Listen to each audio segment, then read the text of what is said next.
G'day and welcome to another episode of Tomo's Tune-Ups. On this episode, it's a Christmas one you've been waiting for. Alright, so on this episode we're going to be talking everything about my Mini. We're going to talk about it front to back, top to bottom, inside and out. Alright, so this is a 1974 Leyland Australian built Mini. I've owned this now for around 12 years. Came out standard with an 1100cc engine, 1.25 inch SU, triple gauges inside and an optional AM radio. The radio currently doesn't work, but it is something we're going to get going in the future. Now, I have done a few modifications to the engine. The first one is we have it bored out 60 thou, so it's an approximate 1160cc. I've upgraded the carburetor to a 1.5 inch SU, and as you can see, I've also upgraded the radiator to an alloy one. It's no longer mounted to the engine for several reasons. One, the fan shrouds are an absolute pain in the ass, and anyone that owns a Mini or has owned a Mini or even worked on one will know how hard it is to take them off. The second reason is I was just sick and tired of trying to reassemble it whilst it's in the car, put the fan on and align everything. So we decided to mount it to the body. As you saw in a previous episode, I've recently replaced the radiator fan along with the pulley and the water pump. I will leave a link in the description above. Now, also my car runs two radiator fans. We have a belt driven fan, this one here, and we also have a thermo fan on the inside of the guard. The reason for this is Australia gets quite warm, and the last thing you want to do is to be sitting in traffic and it overheating, especially because the Mini is designed to suck air through and then push it out through the radiator. It's not always the best idea to have, especially when it's sitting in hot traffic. So the extra fan helps to keep it cool. Also, we have an oil cooler which helps to keep the engine cool as well as the oil, and that has made the biggest difference, which I've been meaning to review but sadly haven't.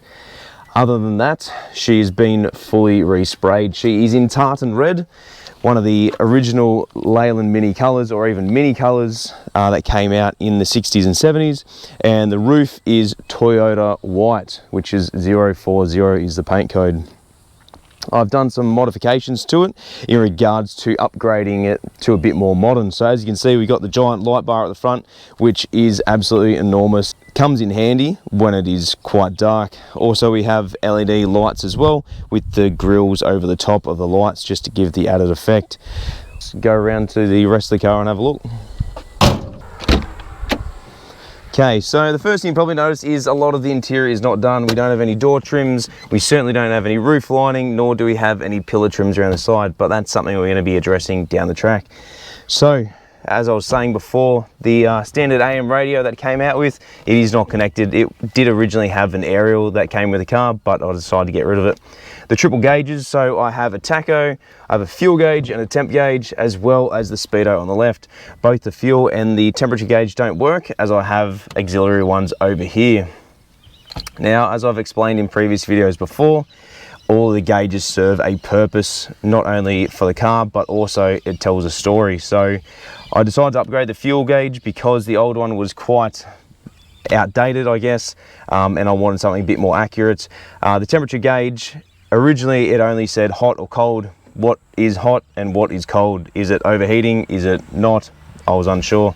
As for the volt gauge, I had a loose fan belt one day, which then resulted in zero battery charge. So it's always good to know how much charge you got in the battery. As for the oil pressure gauge here, it came out standard with an oil pressure light, which sits directly underneath here. It's good to know that you got oil pressure, but sometimes it's not good to know that when the oil light comes on, you've got no oil pressure. So I decided to upgrade it, and that way I can monitor it. As you can see, my snap-on boombox here, that is my radio. And we also have the digital heads-up display up the top here. So this helps to give an accurate reading because the speedo is out a little bit, especially when I run 12-inch rims on it. So at the moment the seats haven't been covered, so we have these seat covers on there, but I'm going to get them done in black vinyl with some red piping and red stitching. As for the back, we have a couple of towels over there because I'm not into the whole Mardi Gras theme of the seats that originally came in it. These aren't the original seats that came in it. Mine came with adjustable headrest seats. These are the high back seats, or coffin seats as they're best known in the Mini community. All right, so as I said, I've owned this car for around 12 years now. I bought this off a guy in Austral, which is southwest Sydney.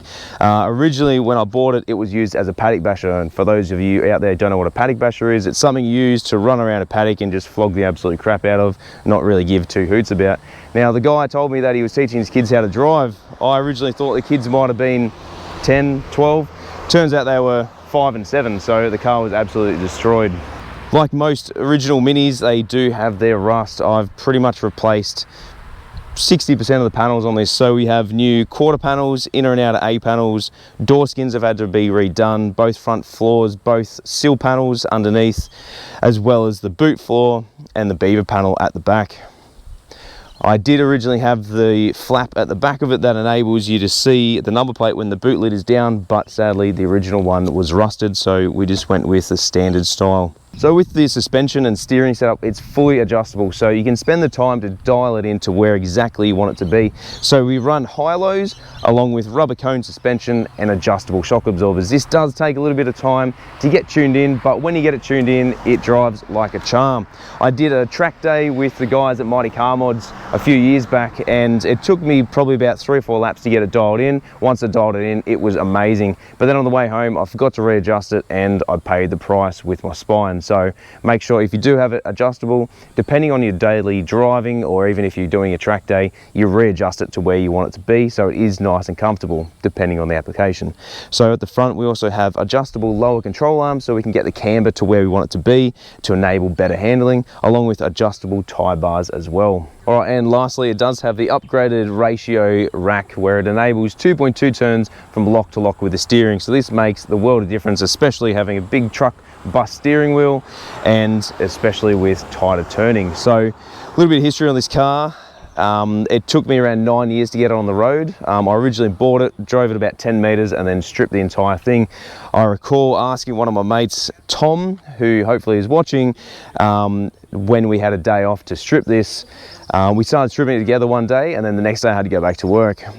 The next day I said to him, here's a heap of boxes, make sure you separate everything, put them all in labelled containers. Yep, no worries, he said. Came home the afternoon and there was one big box full of bolts, nuts and screws, and it took me months and literally years to work it all out because I didn't touch majority of the car. When I eventually did get on the road, approximately 4 years ago, it was for my wedding. Sadly, on my wedding day, it broke down. We had a clutch issue, so it didn't end up making it, but the following day, I spent 30 minutes and I was able to fix it. So it's probably one of the reasons why my wife hates it, and you know, rightfully so. It's an old car, but you know, all of us Mini enthusiasts out there do enjoy the good classic drive, especially in a beauty like this. So all the parts I'll list in the description down below, along with where I purchased it from. So both Carcraft and Mini Sport South Australia. So thank you very much to those guys. All right, so I could sit here for days and hours talking about my cars, but I just want to say thanks heaps guys for being part of the journey on my YouTube channel. If you haven't already subscribed, make sure you hit the subscribe button below. This has been an amazing journey the last few months, doing all these videos, telling you guys about myself, about my car, and also how to do particular things. Thanks heaps for watching guys. Have a Merry Christmas and a Happy New Year. And you'll see this beauty and myself right here on Tomo's Tune Ups.